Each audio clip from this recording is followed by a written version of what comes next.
Every time we drove past a big house, my grandmother would say, "Who lives there?" as though she ought to know, and probably would know whoever it was who lived in this particular house. Its presence indicated merely by its lodge.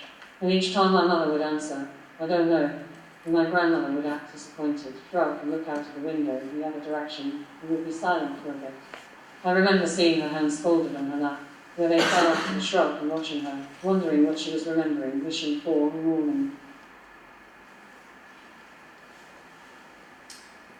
You will drive up a slight incline and then down under an abandoned railway bridge, approximately 300 yards from. Then there is a dip and an upward slope. The first turning off this road leads to a farm on the left. Just after this turning, the main road will veer to the left. At this point, you'll see a rather run-down entrance on the right-hand side with a small lodge house. Between this entrance and the main road, there is a rough track leading straight down the hill. Take this track. At the bottom of the hill, the road will improve and become fully tarmacked. Continue up and over the hill, and once you pass through a gate and cattle grid, take the first turning right. This will lead you direct to the house. Dear Ms. Clarke, thank you for your email. You could arrive any time after 2:00 p.m. We will have my grandchildren staying, which is why we cannot offer you lunch, I'm afraid. I will look out for any documents which we have.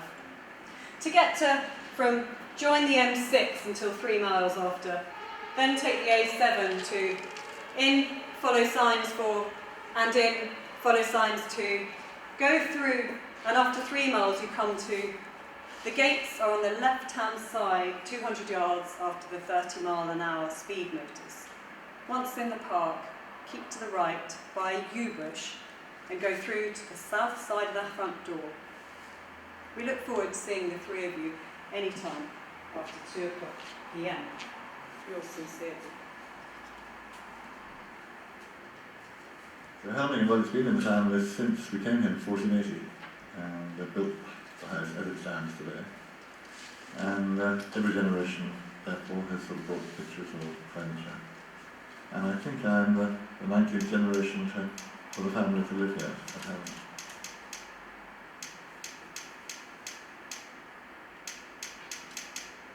This is only actually my third interview, so I am sort of learning as I'm going. But put that in there. Regarding your portrait that I'm about to take of you, you'd like to have it taken outside. Is that right? Mm-hmm. Or could you just say a little bit about? Because I like to involve my sitters in choosing where they'd like to have their photo taken. Yes, exactly. Well, I think it'd be nice to have the photograph taken outside because Helmingham is the Talmash family home, and it's just nice to look across the moat and the drawbridge. Wonderful. Yeah, that's great. Thank you.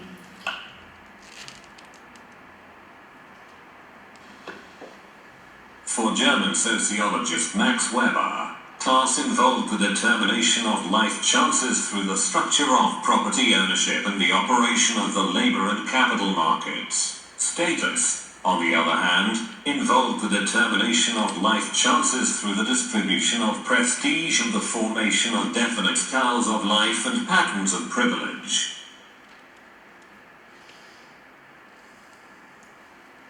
I grew up between two worlds. That of my state school, where I was called posh because I lived in a house that you could walk around and that had a balcony. And then Pony Club camp, where I was called common because I didn't speak properly, because I didn't have a paddock, but I had a pony, but we didn't have a paddock, so we didn't have land. At school, I would downplay my poshness. And at Pony Club camp, I would feel furious and incensed that anyone, could accuse someone else of not being something else. So being something in particular that, as far as I could see, was proven, measured, acted out and or performed by outside factors. The use of a particular vocabulary, mummy rather than mum, supper rather than tea, an accent, especially the accent, how one dressed, how one held oneself, how one held one's mouth even. And what you do and do not speak about, never money. and which school you went to. And therefore who you knew, who you were friends with, what your network was, and which houses you would go to parties at.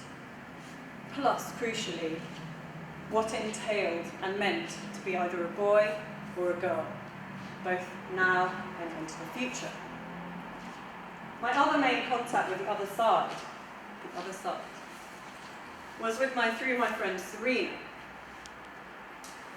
Every 31st of August, I would have to go to her birthday party, which would be the boarding school set. I would be the only person there who went to a state school. And many of them, despite living sometimes as little as 1 mile away from my school, had never heard of it. Where do you go to school was always one of the first questions. And though Serena was one of my best friends, I always dreaded her parties. 31st of August 1988, Friday. Wednesday. Had a very quiet day. Went at 11 to Serena's. I phoned her up earlier to wish her a happy birthday. I gave her the Osborne Guide to Riding and Pony Care. There was Georgina S, the two B girls, and Nora P, who I didn't know. Alice C was there. Alice C. Serena's sister Claire is going to school tomorrow. Played consequences. So she's allowed to get them writing all the names of boys as they all knew, saying things like they were too common. 16th of July 1989, Sunday. Woke up in a room with Alice sleeping soundly beside me. An absolutely enormous house, 10 bedrooms. Rode Velvet, Emma's pony, and Alice on Coriander and Virginia on a bike, on a hack around the road. Then went back, and Alice told me why she didn't go to a state school. She said, my parents send me to boarding school so I can learn to speak properly and so that I have a decent education. Timmy, I thought, was 11 years old, but turned out to be 14.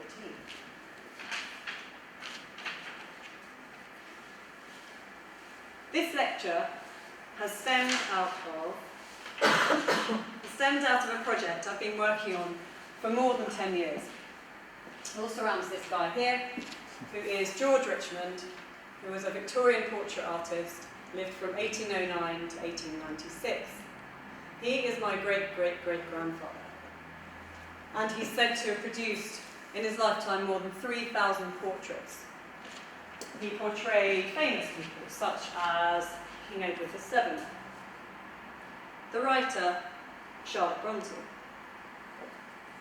the evolutionist Charles Darwin, Elizabeth Fry, who did a lot of work for prison reformation, particularly regarding conditions for women in prisons at that era. William Wilberforce, who headed up the abolition of slavery in the UK. He also portrayed a huge number of the aristocracy and the rising merchant classes. For my project, however, I focused on portraits that are still owned by the same families that commissioned them. So that is portraits that have never been bought or sold, but which have been handed down through the generations. As a result of that, several of the houses I went to and portraits I found were still in the same houses where they were created in the 19th century. I guess the 11th Earl was probably painted here. And my family moved in 1660, and this is what it is, 1879.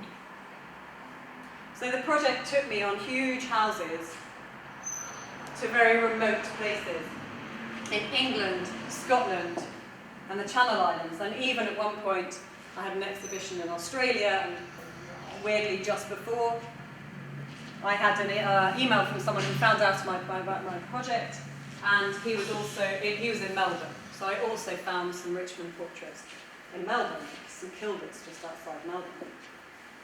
When I met people, I spoke to them about their portraits, both in terms of the people represented in them, but also as objects, as heirlooms, where they hung, how long they remember seeing this portrait, when they remember seeing it for the first time.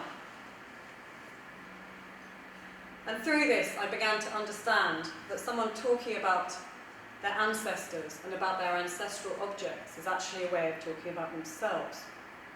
And that is an identity that extends beyond the individual person to people who were there before and people not yet born, with blood and belongings as its binding thread.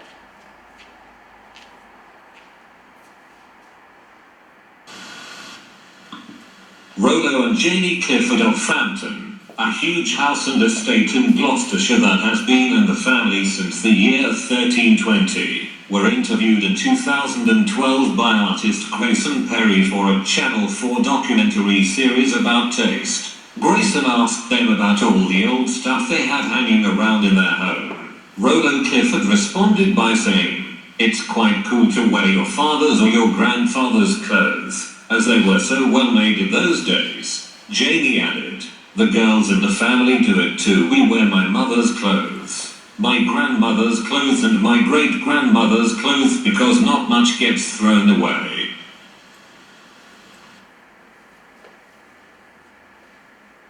This is my grandmother's gown. It just got flown all the way from New Zealand, where my sister had it, and she wears it to various ambassadorial events. What do you think? Do you like it? Do you think it suits me? Do you think I need to take it in a bit here?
Another person George Richmond portrayed is this young man here.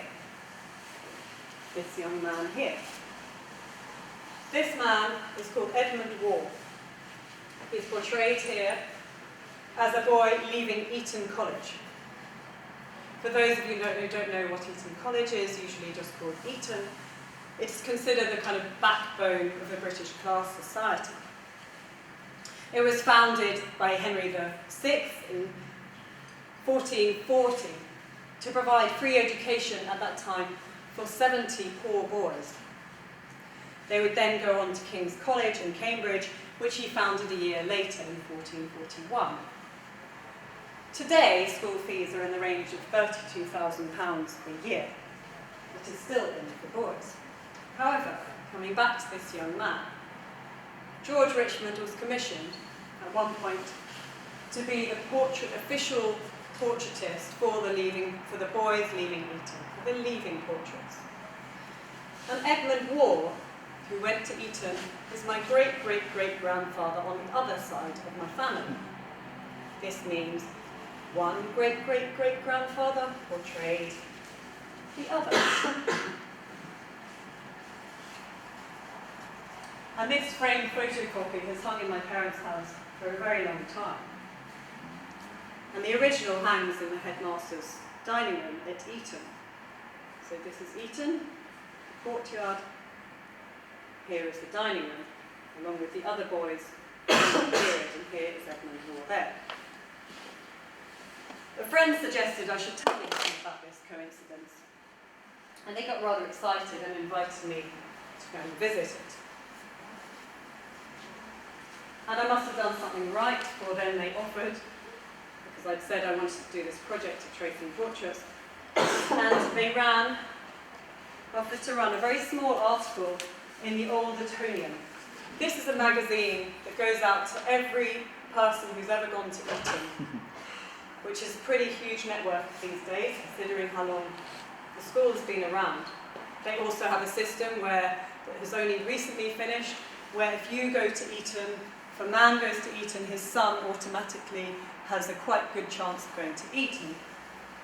They stopped that only about 10 years ago. This is the Lent edition of the Old Etonian. It says here, George Richmond portraits. Photographer Elly Clarke is seeking owners of George Richmond portraits in order to create a collection of modern portrait photographs of the descendants of Richmond's sitters. Clarke is a descendant of both George Richmond and one of his sitters, Eton headmaster and provost Edmund Hall. She hopes to eventually exhibit original Richmonds paired with her photographs. She can be reached by email or phone.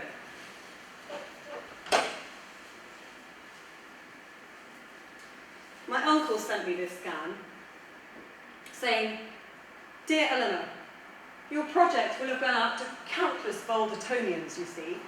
Fame. It will be fascinating to see the results, if you get a good response." And sure enough, I had a good response. I was expecting perhaps 6 or 8 people who might say, "Oh, I've got a Richmond knocking around."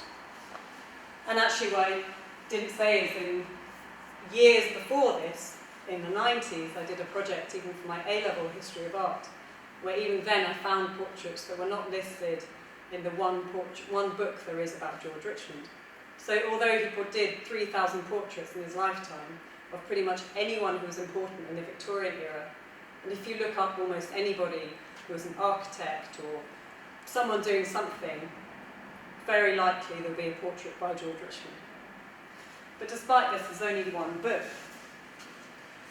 So I think it's partly due to that.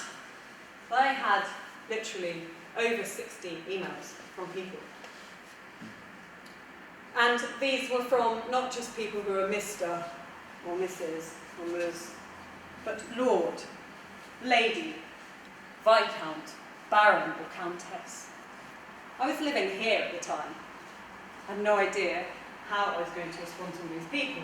Come and visit us in Hampshire. Come and visit us in northern Scotland. We have 4 Richmonds. We have 8 Richmonds. We have my great-great-great-grandfather.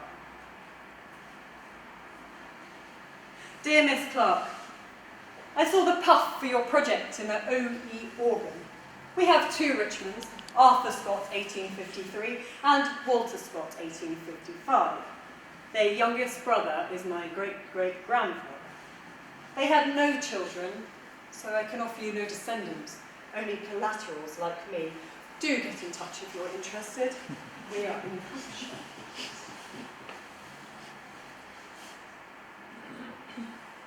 My name's James Scott, and we're in the sitting room at Rotherfield, which is my home. Has been my family's home for the last 200 years. And the reason we're here is because we'll be looking at pictures of my great-grandfather's eldest brothers, done by George Richmond in the 1850s.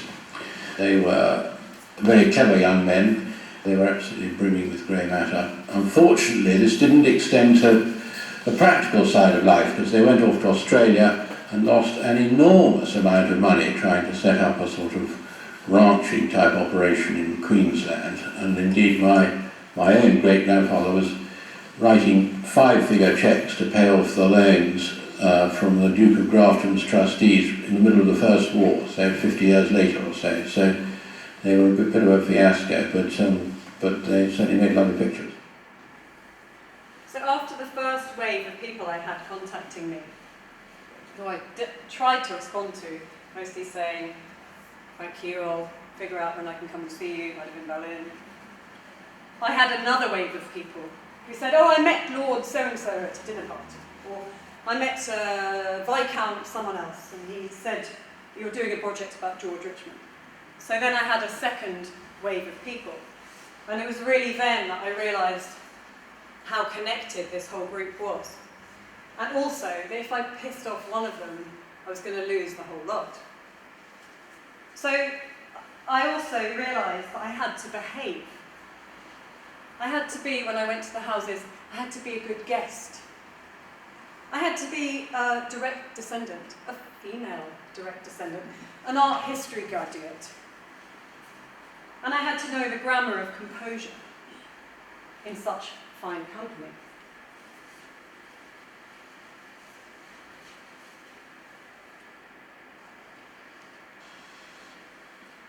As of October 2016, of the 54 Prime Ministers to date, 19 were educated at Eton College, including Sir Robert Walpole, William Pitt the Elder, the first Duke of Wellington, William Ewart Gladstone, Lord Salisbury, the 5th Lord Rosebery, Arthur James Balfour, Anthony Eden, Harold Macmillan, Alec Douglas Home, and David Cameron.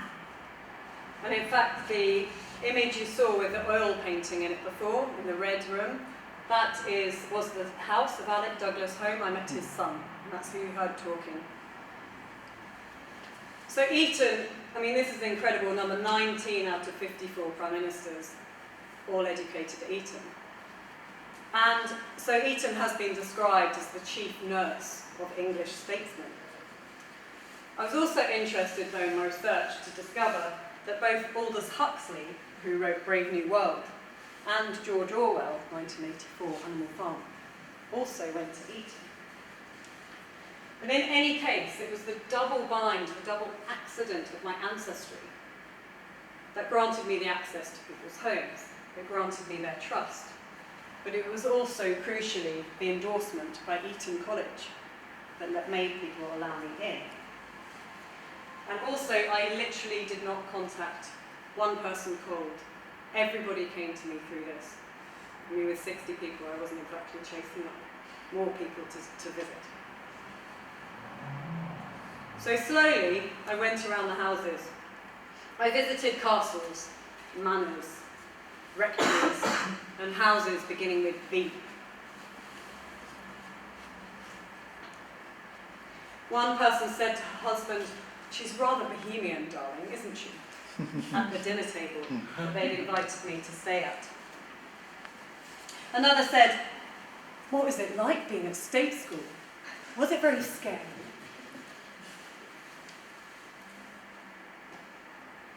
Sometimes I was often offered a meal or even to stay the night if I wanted to. At other times, not even a glass of water.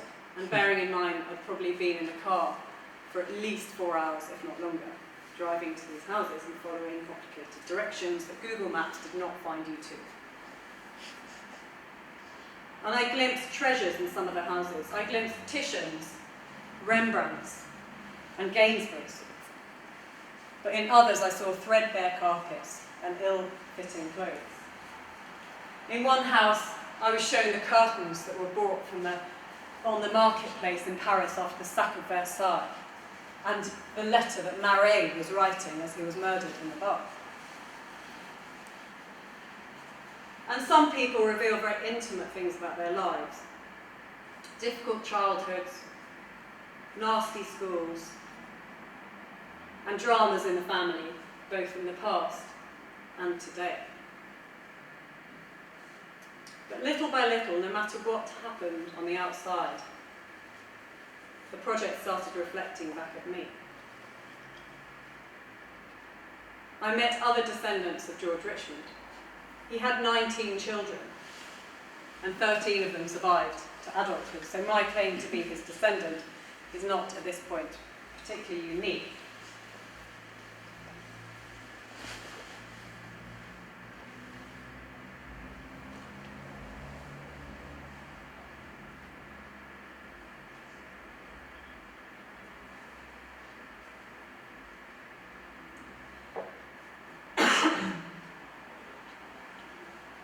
But then I realised I needed to start putting myself in the picture. So this is my aunt, and this is a picture that she has, which is one of George Richmond's portraits, who I'm also related to. But also, this is the self-portrait you saw at the beginning of George Richmond, and this is a descendant. So this means that this stranger here is actually a cousin of mine. So I started encountering cousins. Some of them acknowledged it. He did. He still writes me emails saying, "Love Will." He took me into the family. This is a daughter of George Richmond, who apparently married up class and became very snobby about her parents and the way they lived their lives. And actually, George Richmond was not rich when he started out, and he eloped with his wife to Gretna Green and was paying back the money he had borrowed from friends for many years. Another self-portrait, another descendant.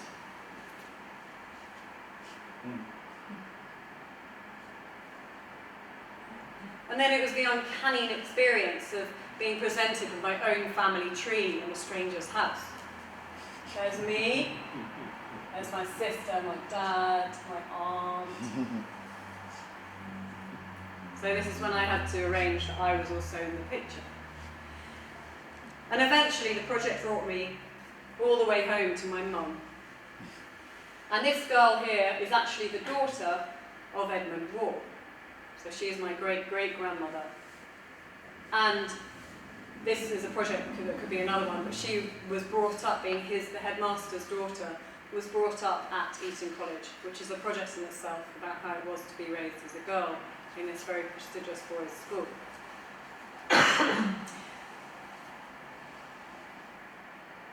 And in this interview, and it's not very often you sit down with your mother and have a serious conversation, she told me something I didn't know, which was what I will inherit when she dies. I have an absolute bundle of treasures from my great-grandmother. The reason I have them, including much of the jewellery that was handed down, is that my grandmother was the eldest daughter, so she inherited her bureau and quite a lot of her jewellery and her diaries and the letters. She handed them on to my mother, who was also my granny's eldest daughter, only daughter. And so she handed it to me, and it will ultimately go to you, those things. Letters, illustrated diaries. It's come through the female line. So this is the portrait that hangs my mum's house, and here's a little portrait I've taken of my mum with her dog in the corner. And then, so this was the group of cousins who, there's the Love Will guy. He's like, these are your cousins, this is your family, so here I am in this mass of people. And there they are saying, look how they look. So they descended from William Blake Richmond, who was George Richmond's son. I come down the same line. And there they are, saying how much like their ancestor they look. And then also in Will's house I was invited to stay the night. So I came, this is in the Channel Islands. And he said, why don't you stay? I went to Jersey to do the shoot, and then went to Guernsey for a meeting, came back. He said, when you come back, don't pay for a hotel, stay with us. And who do I encounter in the room I'm staying in but a portrait of my great-grandmother by my great-great-grandfather in the stranger's room. So eventually I started taking these rather haunting photos of myself in various bathrooms that we were staying in various corners of the country. And then, again, talking about the composure and needing to know the grammar of how these houses are run. At the end of one shoot, I asked where the toilet was, and I was shown to the downstairs loo. Now, the downstairs loo in these big houses will always have pictures of children, of boys at schools. It's always the boys. Sports teams and houses. So schools, boarding schools are split up into houses where you live, and you have tutorial systems as well. And who do I see opposite me as I'm sitting in the toilet? But my dad was there. So then I realised that this man that I'd been talking to went to school with my father.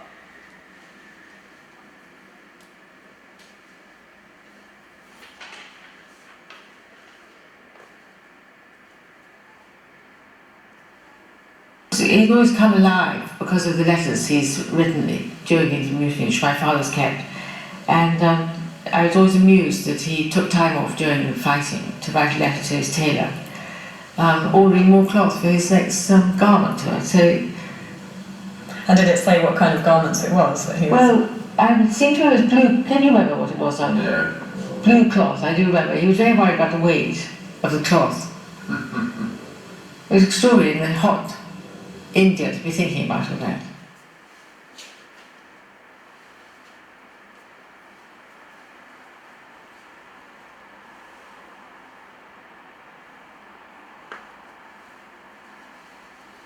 So I heard that story as a queer story. He was really lonely. She said, emphasised it. He must have been so lonely. He was in India for years and years and years.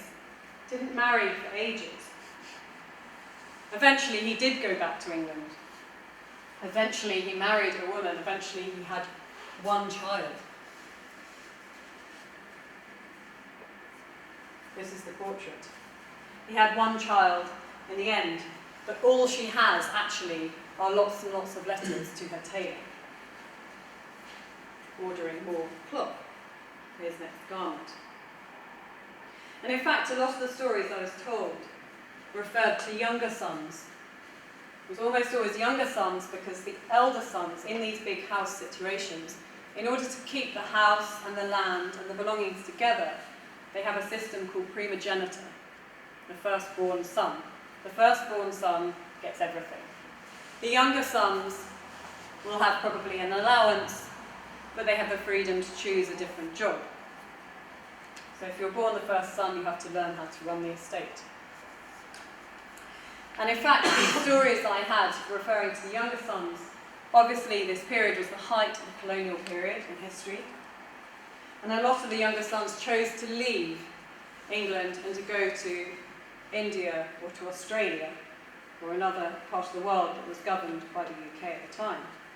And often the stories would refer to them getting into some kind of trouble, losing a lot of money, and very often not marrying or even not coming back. So this made me think about the freedom as well as the drag and the privilege of being guardian to a load of precious objects.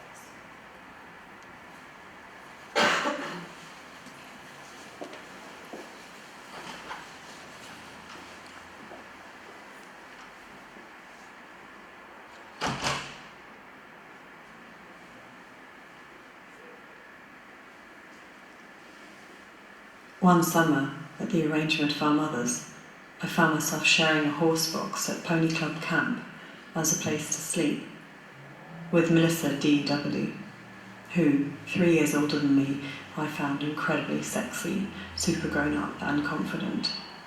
And she looked incredible in her Pony Club outfit, with tweed jacket and joggers and usually a whip in her hand. I was scared of her and attracted to her, though I didn't have the vocabulary to articulate this at the time. At night, I found myself spying on her through a hole in the horsebox partition.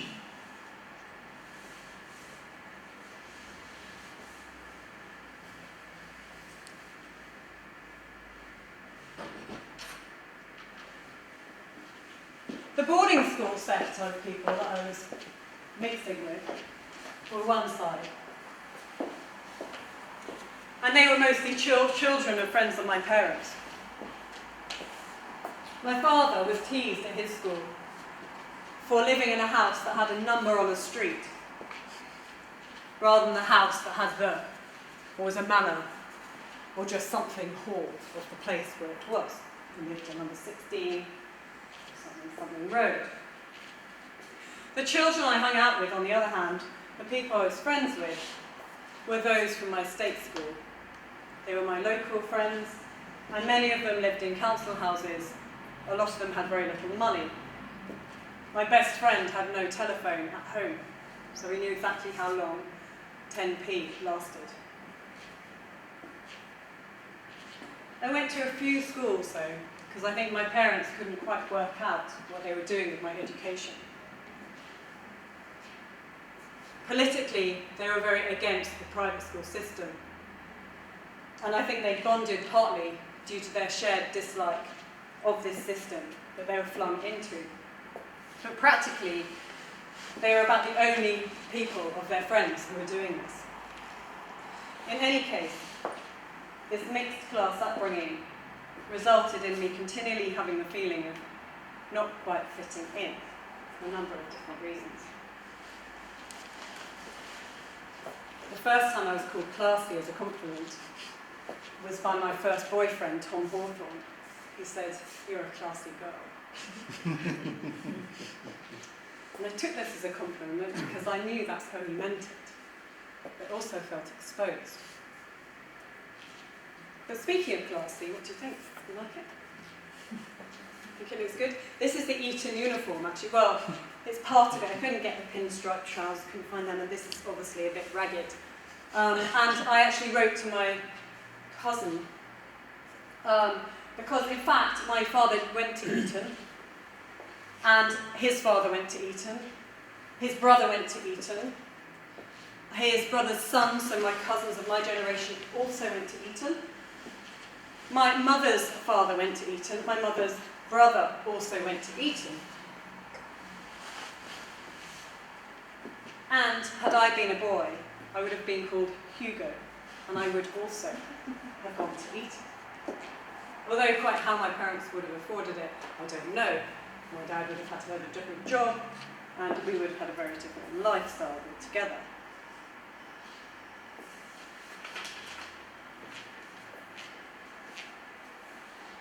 There is a British pudding called the Eton Mess. It's quite delicious. It has meringue, sort of red stuff that if you're lucky will be some real fruit, or like jam, cream.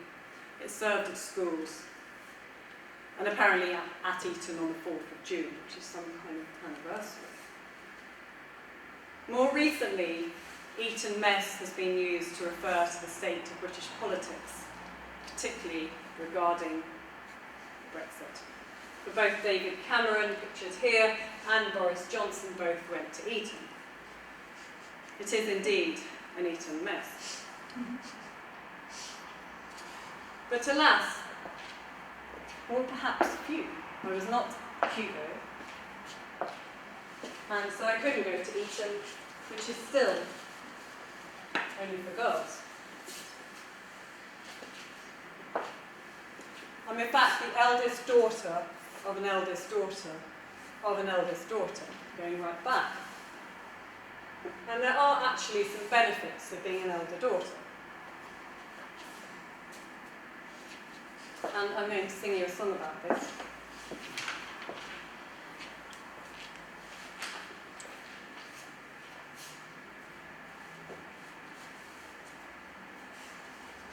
And the benefits comes in a set of very precious, but ultimately very useless Derby china.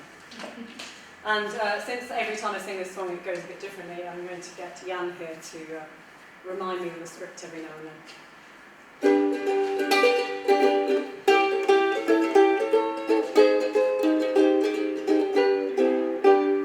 I was born into a posh family, with several generations too late. I was born into a posh family, with several generations too late. I think it's got out of tune. On one side of this posh family, we had a system called primogeniture. That is when the eldest son inherits a lot. He inherits the house, he inherits the arms, he inherits the land, he inherits the furniture. And there's no option for him to duck out of this. The drag, the burden, and the privilege. I was born into a posh family, with several generations too late. And I'm not a son, but an eldest daughter. Plus there's not much to inherit anymore. But there are some benefits of being the eldest daughter, and it comes in the form of a set of Derby china. Comes in the form of a set of Derby china that I'll get when my mother dies. And when I die, I should leave it to the But I have no eldest daughter, I have no daughter at all. I have no kids and I don't want to have them. So what about the fate of the Derby China? Queer, this is a blockade to the family tree, a blockade, where we?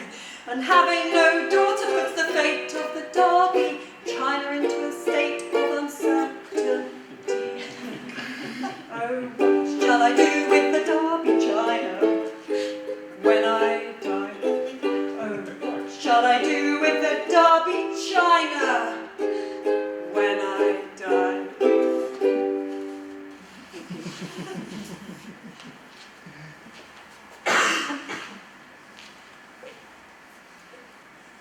So, with no daughter to leave the Derby China to when I die, I have to work out what to do with it. And I just need to add, you probably spotted it, but this is not actually a piece of the Derby China. My mother would not let me bring one to Berlin. It's still safely in the cabinet where it's going to be. And the only story that actually belongs to this Derby China is the story of how it needs to be passed down the female line. I said, what do you know about this Derby China?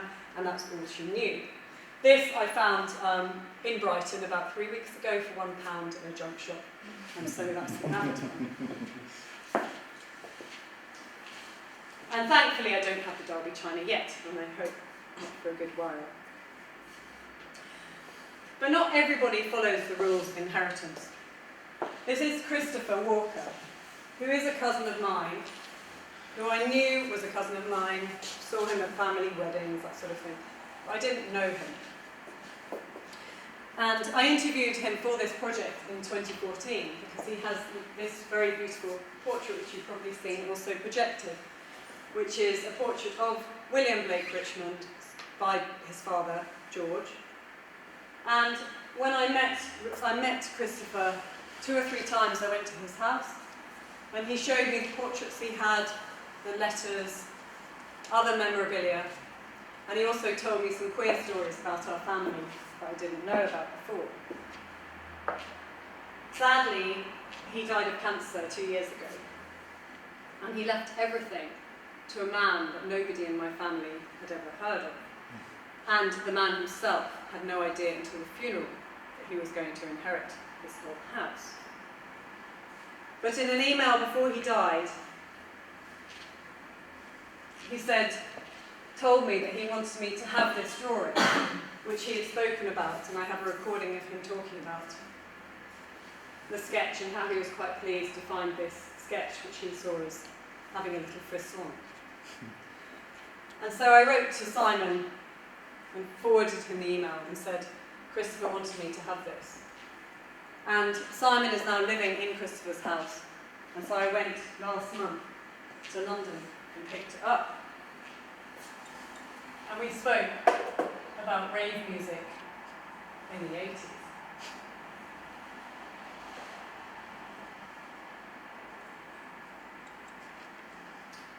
So class is a privilege, but is also a drag, both to the individuals concerned and to wider society. So it's really how this privilege can be navigated, which traditions still serve, and which of them are in urgent need of an update and an upgrade. The drag of ancestry, the privilege and the burden. Thank you all for being here. I've got some thanks to make. So everybody at the gallery, it's been an amazing experience working here. I've been talking about this project for the last year at least.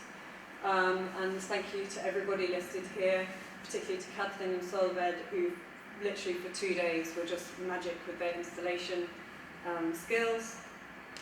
I've also had a lot of feedback from people both in Brighton, where I'm now living. I've just started doing a PhD, and to Sussex Humanities Lab, where I did a run-through about 10 days ago, and to my extraordinary Eastern European assistants, Primos and Ida. Primos unfortunately not here, but thank you very much to Jan for stepping in today, and to Joe and Stephanie, and also Jan, and also to Marie for doing cameras today. Also to my family, and to everybody for letting me into their homes over the last year. And this lecture is dedicated to the memory of my dad, Charles James Richmond Clarke, who died on the 1st of November in 1999, so 19 years ago, so on the day that this exhibition opened.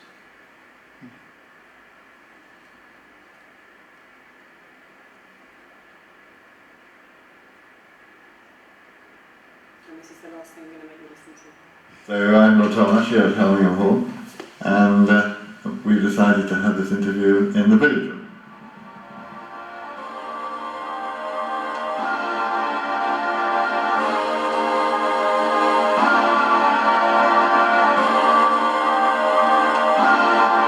He always come alive because of the letters he's written during his youth, which my father's kept.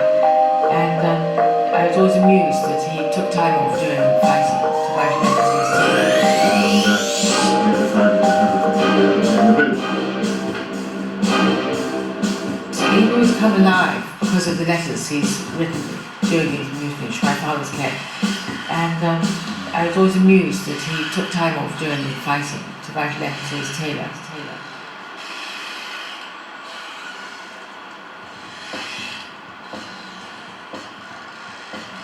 Ordering more cloth for his next garment. So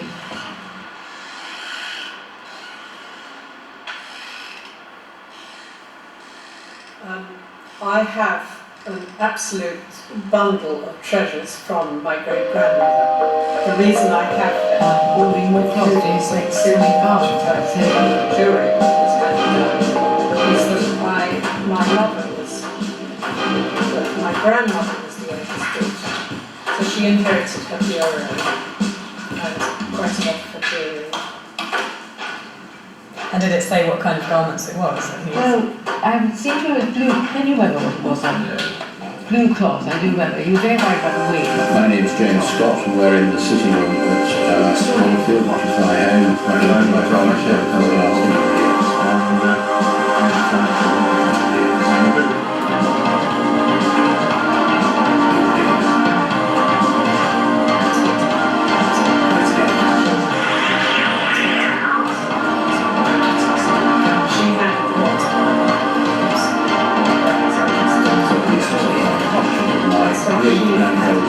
Eldest brother, by George Richmond in the 1850s.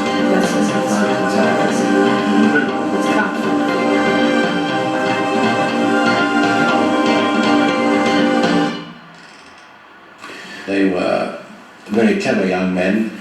They were absolutely brimming with grey matter. Unfortunately, this didn't extend to the practical side of life, because they went off to Australia and lost an enormous amount of money.